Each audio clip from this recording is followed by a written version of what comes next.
प्रभात कुमार बता रहे हैं कि कैसे उनके गोकुल प्रसाद को इन दोनों ने ठगा है। दरअसल गोकुल प्रसाद बैंक से 3 लाख रुपए निकालकर बाहर आए ही थे कि दोनों जालसाज इनके पीछे पड़ गए। सीबीआई का अफसर बताकर तलाशी शुरू कर दी और पूरी रकम उड़ा लिए।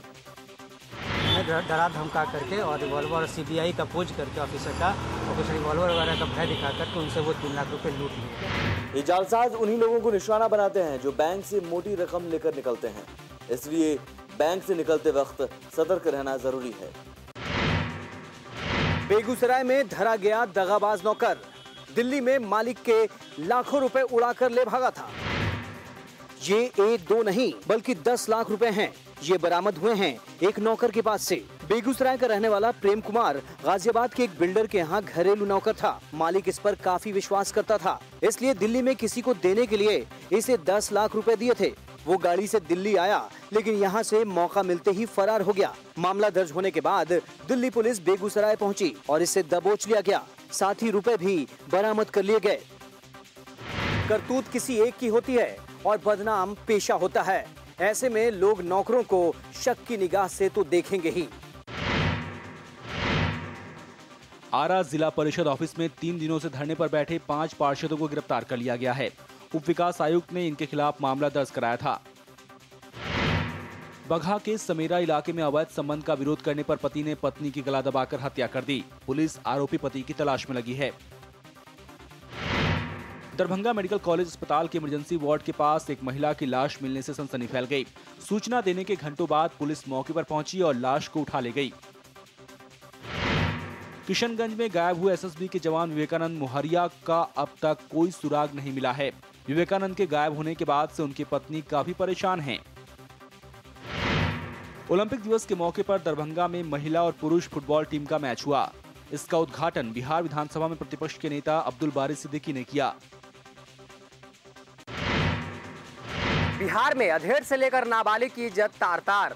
दिमागी रूप से कमजोर महिला को बनाया हवस का शिकार। इन दोनों ने जो करतूत की है उसके लिए रहम की कोई गुंजाइश नहीं बचती। पटना के अगमकुआं इलाके में मानसिक तौर पर कमजोर ये अधेड़ महिला भटक रही थी, लेकिन इन दोनों दरिंदों ने मदद करने की जगह इसे हवस का शिकार बना लिया। पुलिस ने दोनों आरोपियों को गिरफ्तार कर सलाखों के पीछे भेज दिया है। उधर मुजफ्फरपुर के बोचहा में एक नाबालिग लड़की के साथ गाँव के ही एक युवक ने नशीली चीज खिलाकर रेप किया। मुजफ्फरपुर रेप मामले में आरोपी की तलाश चल रही है। आरोपी का परिवार भी घर छोड़कर फरार हो गया है। बगहा के तरुअनुआ गांव में अंधविश्वास के चलते मां बेटी की जान जाते जाते बची। गांव के कुछ लोगों पर आरोप है कि उन्होंने यहां की रहने वाली एक महिला और शारीरिक रूप से कमजोर उसकी बेटी पर डायन होने का आरोप लगाकर उसकी जमकर धुनाई कर दी। बाद में लोगों ने बीच बचाव कर मां बेटी की जान बचाई। इसके बाद इनको अस्पताल में इलाज के लिए ले जाया गया।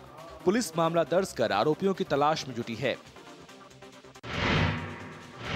धनबाद में प्यार के त्रिकोण में फंसी 2 मासूम बच्चों की जिंदगी, मम्मी पापा की जिंदगी में एक दूसरे शख्स ने मार दी एंट्री। ये मासूम बच्चे अब अपनी मां के पास जाना नहीं चाहते। साई की तरह पिता साथ रहते हैं। उधर मां बच्चे पाने के लिए हर जतन कर रही हैं, लेकिन ये हालत आई क्यों? इसकी पूरी कहानी जानने से पहले इन 3 किरदारों से मिलना होगा। ये हैं धनबाद के जोड़ा पोखर के रहने वाले सुरेंद्र सिंह। 5 साल पहले बंगाल के रानीगंज की सोमा से शादी हुई, 2 बच्चे भी हुए। लेकिन इसी बीच पति और बच्चों को छोड़कर सोमा प्रेमी सिद्धू सिंह के पास चली गई। लेकिन बच्चों की याद आई तो वो धनबाद पहुंच गई। पति के साथ रहने से मना कर दिया, लेकिन बच्चों को साथ ले जाने पर अड़ गई। धनबाद के महिला थाने में फरियाद भी लगाई, लेकिन अरसे तक मां की ममता को तड़पे ये मासूम बच्चे अब मां से मिलना तक नहीं चाहते। बच्चे मिलने की उम्मीद नहीं दिखी तो सोमा दहेज की संपत्ति पर दावा करने लगी। इस पर पुलिस ने कोर्ट जाकर मामला सुलझाने को कहा है। 50 साल के अधेड़ के साथ ब्याह दी गई नाबालिग लड़की। गोपालगंज में महिला हेल्पलाइन ने ही किया कानून के साथ खिलवाड़। दूल्हे को जरा देख लीजिए, दूल्हा नहीं बल्कि दूल्हा का बाप नजर आ रहे हैं। ढलती उम्र में प्रवीण मिश्रा को शादी का शौक चढ़ाया और फिर इस नाबालिग लड़की को हमसफर बना लिया और इसमें साथ दिया महिला हेल्पलाइन की इन कार्यकर्ताओं ने। कानून का जरा सा ख्याल नहीं रखा। न सिर्फ नाबालिग ब्याह बल्कि इस बेमेल शादी का गवाह गोपालगंज बना। यहाँ के एक मंदिर में इस अनाथ लड़की को अपने से तिगुने उम्र से ज्यादा के अधेड़ के साथ 7 फेरे लेने पड़े। लड़की के माता पिता नहीं हैं और इस मजबूरी में वो इस बेमेल शादी का विरोध भी नहीं कर पाई। महिला हेल्पलाइन की इस करतूत पर सवाल उठ रहे हैं, लेकिन हेल्पलाइन कार्यकर्ताओं को अपनी करनी पर कोई अफसोस नहीं। यूपी में निकाय चुनाव का पहला चरण खत्म हो गया। 17 जिलों के 131 निकायों में करीब 58% वोट पड़े। वोटिंग के दौरान ही मेरठ में 2 गुटों में भिड़ंत हो गई और जमकर लाठियां चली। दिल्ली में गृह मंत्रालय के कमरा नंबर 102 में आग लगने से सनसनी मच गई। आग पर काबू पा लिया गया, लेकिन आग कैसे लगी इस पर सस्पेंस बना हुआ है।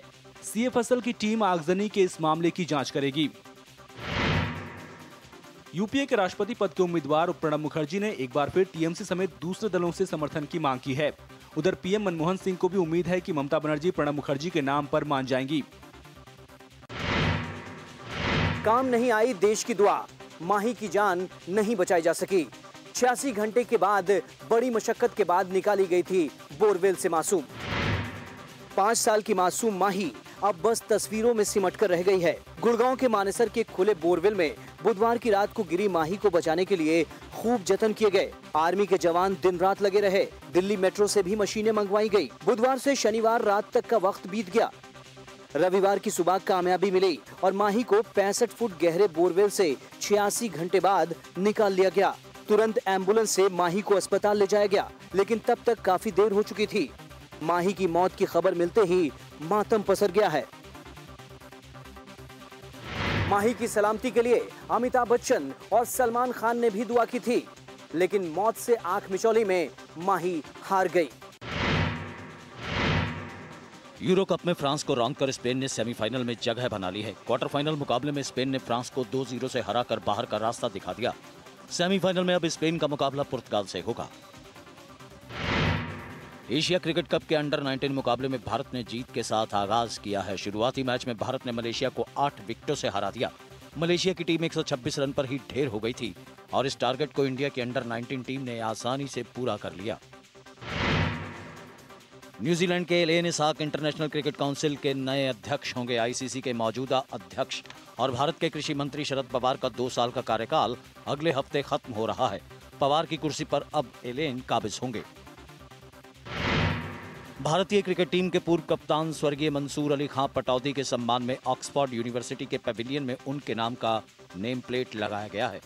पटौदी ने इसी यूनिवर्सिटी से पढ़ाई की थी। इस मौके पर उनके परिवार के लोग भी मौजूद थे।